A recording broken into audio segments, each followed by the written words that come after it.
by the power of Grayskull.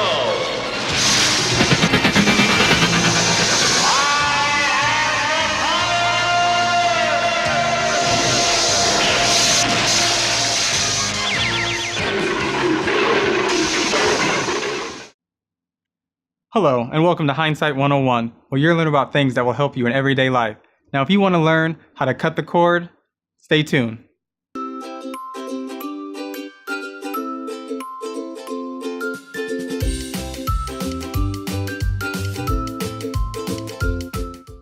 Hello, and welcome. My name is Derek.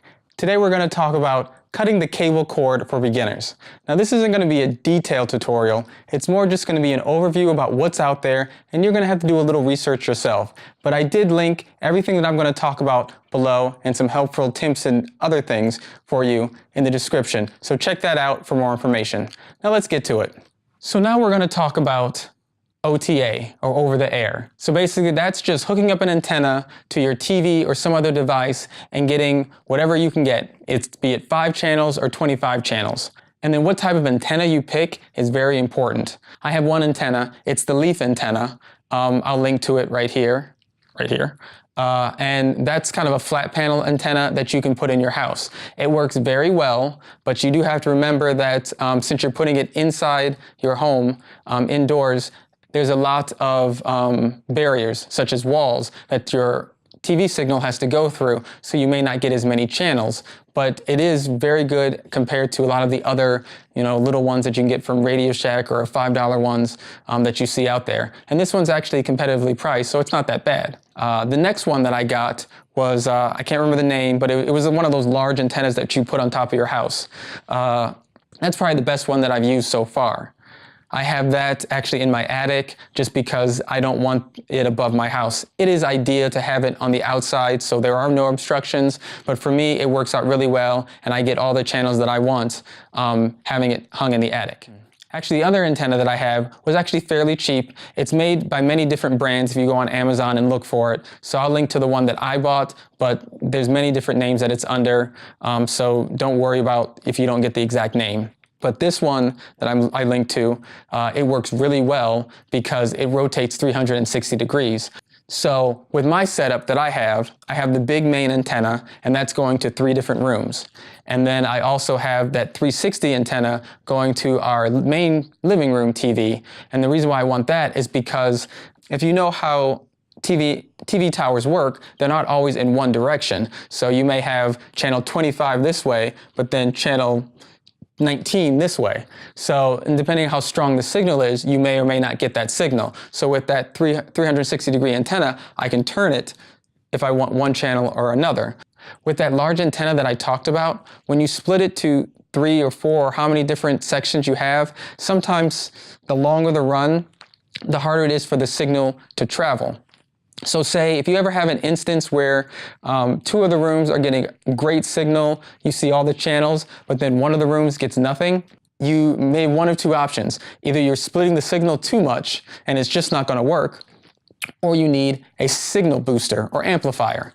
And what that does is whatever signal you have coming in, it'll amplify it so it can go further on those long stretches.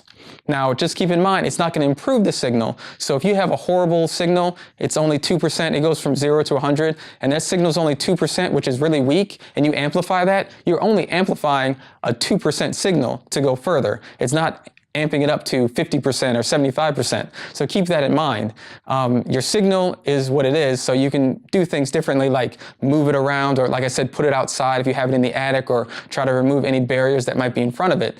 But that's the only way you're really going to improve the signal, or you get a better antenna that will go further in miles. You can get antennas that go 10 miles, 20 miles, 50 miles, whatever. That's how you can improve your signal. But if you want to boost the signal so you can go for longer cable runs, then you want to get an amplifier. And I'll link that right here to the one I use. Now let's talk about the different hardwares that I can hook up to that. So right now I have my HD Home Run hooked up to that. It's basically a network DVR box, so to speak. It has 2 TV tuners built into it, and then I hook up my antenna to that, and then I hardwire it with an Ethernet cable into my router, and then I can actually share that signal to any streaming box that has the app on it, or I can actually send it to my phone that has the app. Anywhere in the house that I want, I can send it online, either hardwired or wireless. So it works really well for that. I like it very much, and I would recommend it. There's also Simple TV. It kind of works the same way. From the reviews I've read, it's kind of so-so, but you know, some people like it, some people don't. And lastly, you can get a DVR box. And basically what a DVR box will do is it has a tuner in it. Usually it have a hard drive, or at least a USB port that you can hook up a hard drive.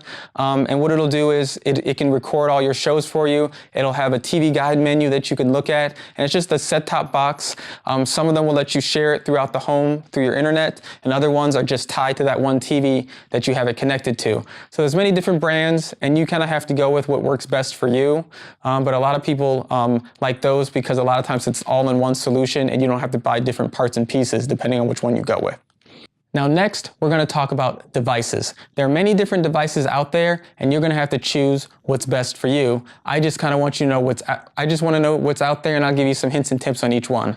So first, there's the Fire TV. That's what I have. I have the 1st gen and the 2nd gen, and it works great. It has all the services that I need: Amazon, Netflix, and I'll talk about those more later. Now next is the Apple TV. I've used the Apple TV, but to me it feels very limiting because I can't tweak anything like I can with an Android-based device. So I did use it. It has a very nice interface, but it just wasn't for me. But for a lot of people, especially if you have anything else Apple in the house, they tie very well together. Next is Roku. That was probably the first streaming device that I ever owned was a Roku.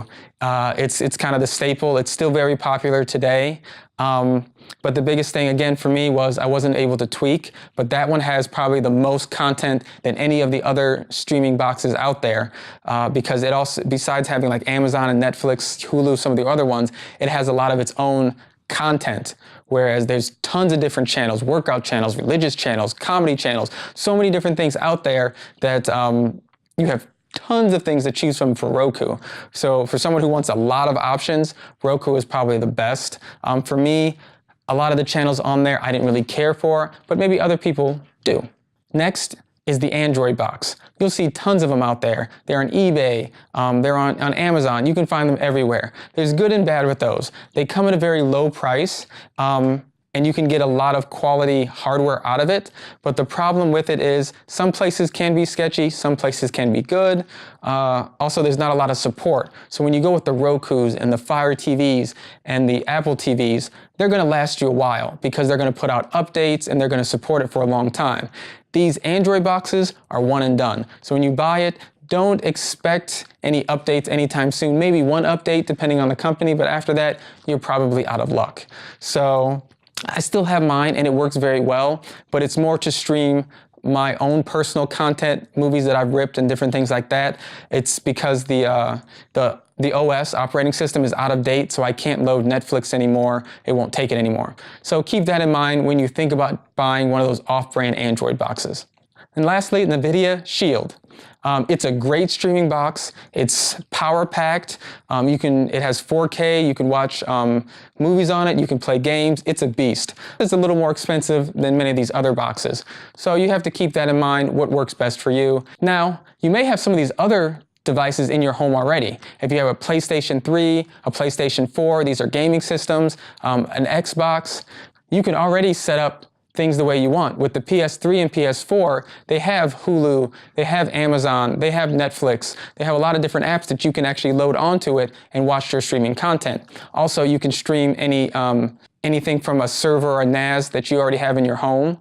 So you can stream your own ripped videos, DVDs, different things like that. With the Xbox, it supports OTA, like I said, over the air. All you have to get is a USB tuner, plug it in the back, and then hook up an antenna to it, and it has its own TV guide and everything. It's a DVR since it has a hard drive in it. Those are probably the best ones. Those are a couple different options that you may already have in your home because of your kids, or maybe you're a gamer and you don't need to go out and buy anything else. Now lastly, with devices, I know I haven't really mentioned the small streaming sticks like the Fire Stick or the Chromecast or the Roku Stick.